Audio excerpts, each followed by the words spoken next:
I want my artwork to be in your face, in the environment, not just something like a flat plane looking through a window. I want it to be part of your world.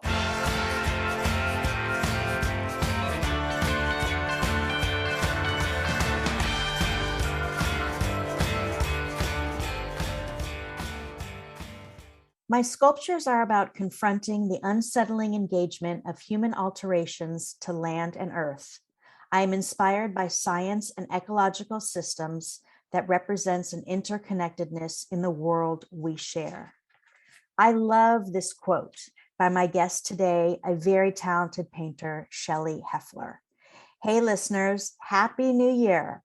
This is Whitney Rosenson, owner of Art Dimensions, and welcome back to Beyond the Palette. Hi, Shelley. Hi, Whitney. Good to see you. Good to see you. Welcome to Beyond the Palette. How are you? Oh, thank you for the invitation. I'm doing well, busy. I've moved to the desert, have a giant studio. You've been I'm busy. so busy. It's really great to have my art. I'm so lucky. Thank you for inviting me. Well, thank you. Thank you for spending time with us today and welcoming all of us into your creative world, because I really appreciate it. I know how busy you are. So let's dive in. The quote that I just read, can you explain a little bit what you meant to our listeners? My sculptures are about confronting the unsettling engagement of human alterations to land and earth. I am inspired by science and ecological systems that represents an interconnectedness in the world we share. The word I learned several years ago was Anthropocene, which is how humans have changed and altered the land, the world that we live in. And from an early age, I didn't know it, the word, but I know I was always interested in how we as humans have changed the planet, have changed the places that we've lived, have created wonderful things and have destroyed many things. I think about, I grew up in the Bronx. And so at an early age, I used to just hop on the train and go places. And I discovered the Met, the Metropolitan Museum of Art. And, my world was open to all the things that were culturally relevant at the time. And I remember walking into the Egyptian section and noticing how wonderful these, art pieces that were created by the Egyptians, but then what happened to them? So we're creating and destroying, and now it's more environmental. How we're perceiving the world today is more environmental. So it's kind of that concept that I think about. What are we doing to our land? What are we doing to our environment? Well, it's so interesting because the materials, so I know you use maps, and tell us what else you use in your works. So it's interesting. I feel like I am a scientist. It's like I'm always questioning and looking at things, and something comes into my world. I've always investigated new materials, or it just drops in my lap. For instance, these vinyl banners that I have right now, I've been working with them for the past 4 years. And I went to a residency in Mexico, and I was using my canvases and painting, and of course I didn't have everything that I needed, so I had to kind of reinvent things, and I started tearing things up. And when I came back from the residency, I thought, I'm tearing up my own artwork. What else can I tear up and recompose and reassemble and create just something much more interesting, or not flat. I'm kind of like a sculptor because I taught ceramics. I really feel like I need to manipulate and be tactile with the material. And West Hollywood Chamber was giving away these vinyl banners, and I thought, oh, let me get that, see what I can do. And that just opened up a whole new body of work that I've been working on currently. So it's called Rescue. One series is called Rescue Refuse. I said I wanted some more of these. Rebecca, who is the director there, said at the West Hollywood Chamber, And I said, can I have some more? And she brought me to a landfill. And there was like, I don't know, hundreds of them in the dirt. And they were just going to be dumped. And I went, oh my God, we got to rescue this stuff. So I started bringing it home.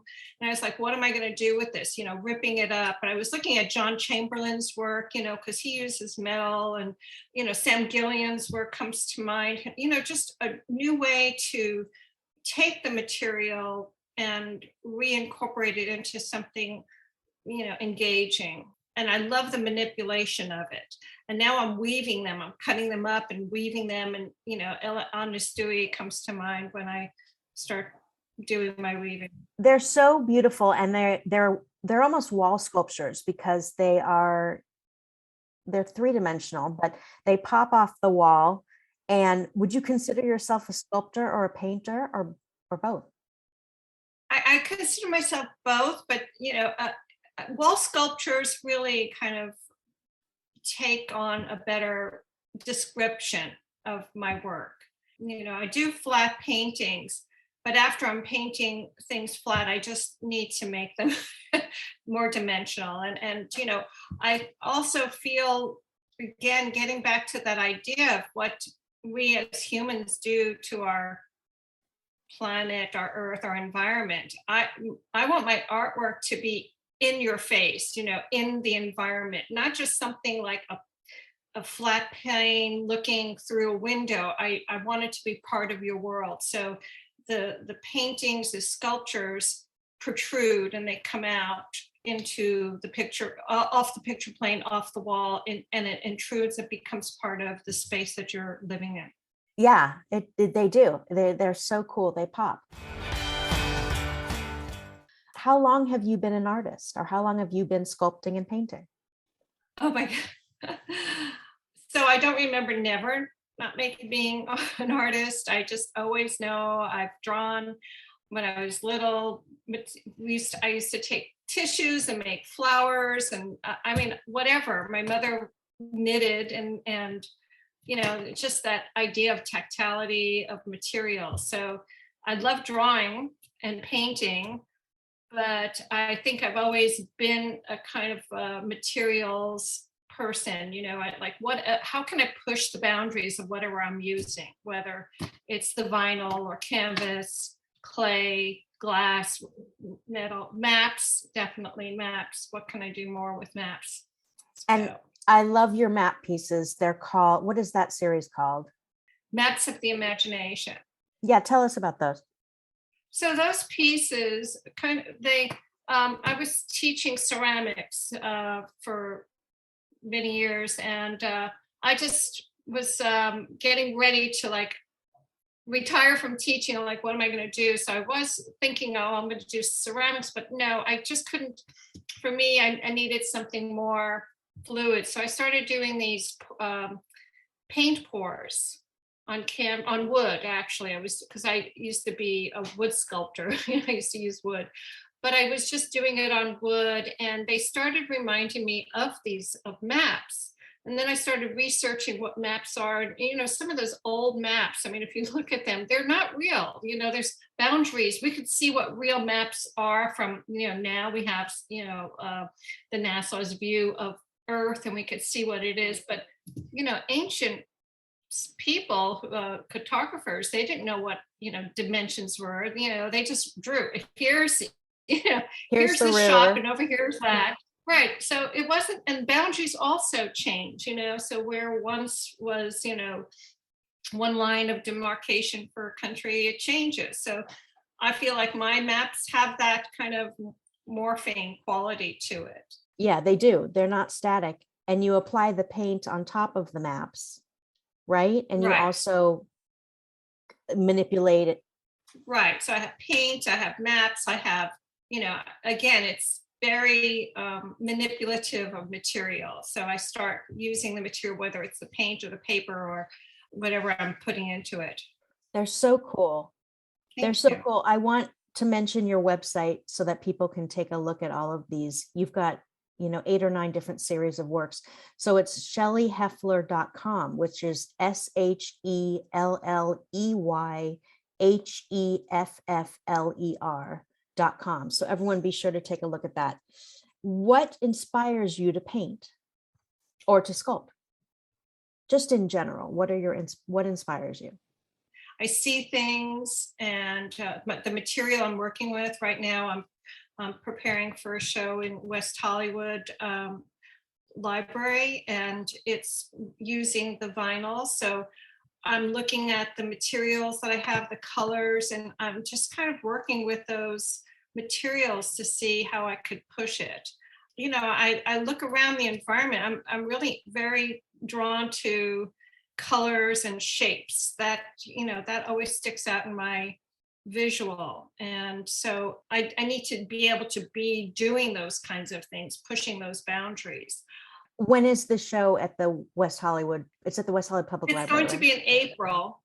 It's at the library. A lot of, I mean, it's pretty big. I don't know if it's in the first floor or there's a basement or something, but it's a pretty big exhibition space.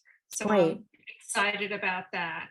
Great. And what other shows do you have coming up or projects that you're working on? So I've been doing these quilt projects. It started last year when I was working at the Stola Gallery. I was an education coordinator with Linda Jo Russell, and we were working with the unhoused, doing art classes with them. And then I wanted to do a accumulation project for them, something that they brought them together. So I thought about this quilt thing, but then COVID happened and they didn't come. And even though I prepared materials for them, they didn't do anything. So I just opened it up. I thought, well, can't we do it where maybe everybody in lockdown could do something, and we'll do an auction at the end of the year, which is now, and give the money to the unhoused. So I was really impressed by the community, that LA artists and friends and families, and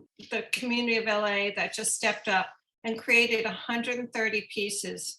And we had actually 150 that they donated. So with that, it was on display at Lancaster Museum, and then of course at the Stola Gallery.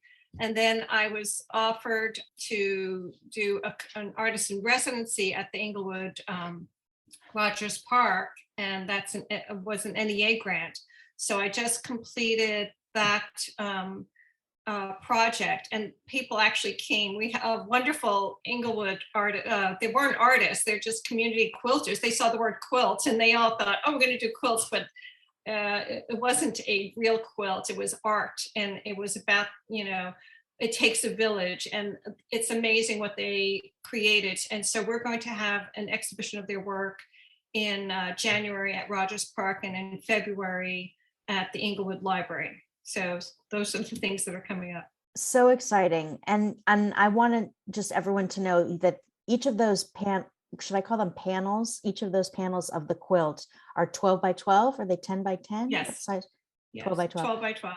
And you stitch them all together and also put backings on each one, or stitch the So they're not stitched together. I just, I got some linen and I sewed a border around it, because what happens is you tell people 10 by 10 or 12 by 12, you're going to get different sizes. So I'm like, oh my God, I had to make some consistency. So I created a border with linen, and then I bought some fabric, and each one has a different fabric backing for the one that was made for the home project. But for this project that I did with the Inglewood community, it's all linen. And they were amazing people. So, and I sewed all the edges and the backs to each piece. So wow. They just did the front. They didn't have to worry about completing it.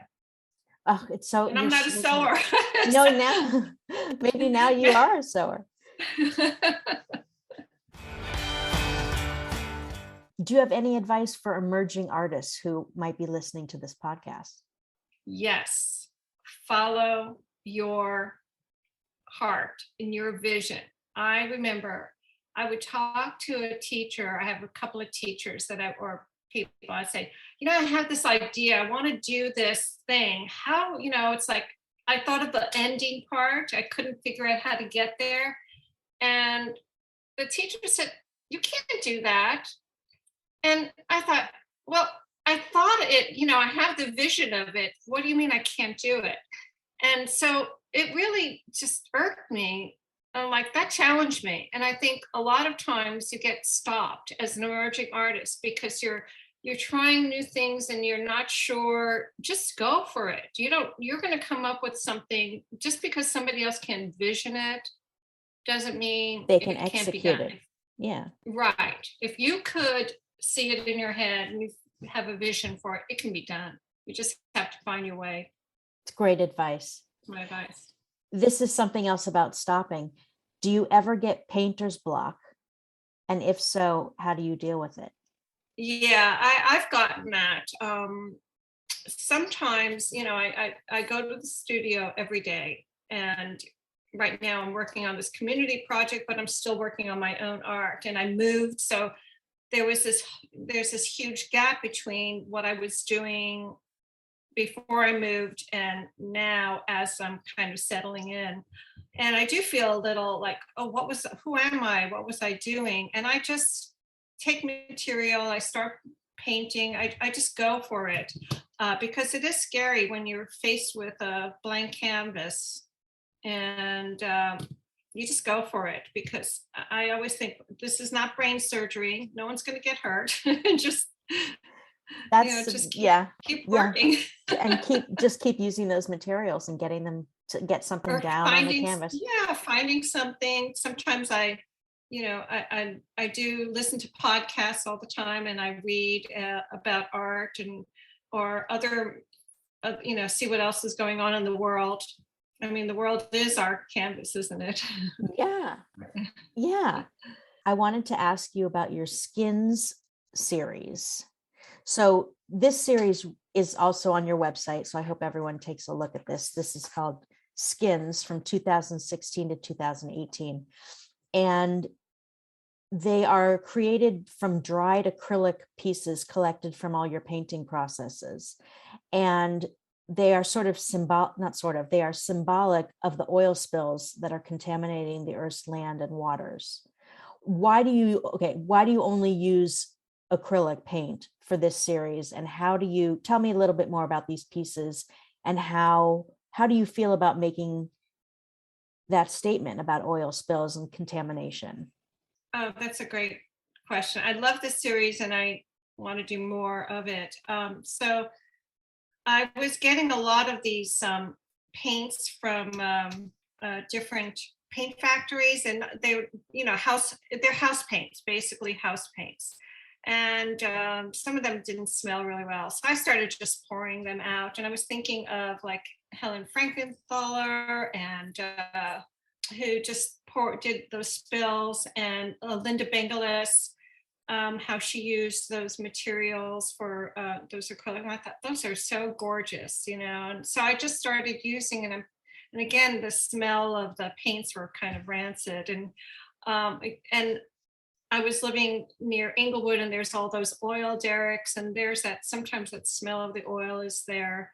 And again, we were talking about what humans are doing to the environment, and there was all these talks of the oil spills that were happening in Alaska, and the piping of oil, and it just seemed to me that we're in this change now. Biden's great. He's taking this idea of let's get out of using fossil fuel and use, other ways. And so so oil spill is more than just, oil being spilled. It's kind of like, how are we changing? It's kind of like blood money for me, what the people who are stuck in that using oil are those oil tycoons, and of course they don't want us to stop using oil.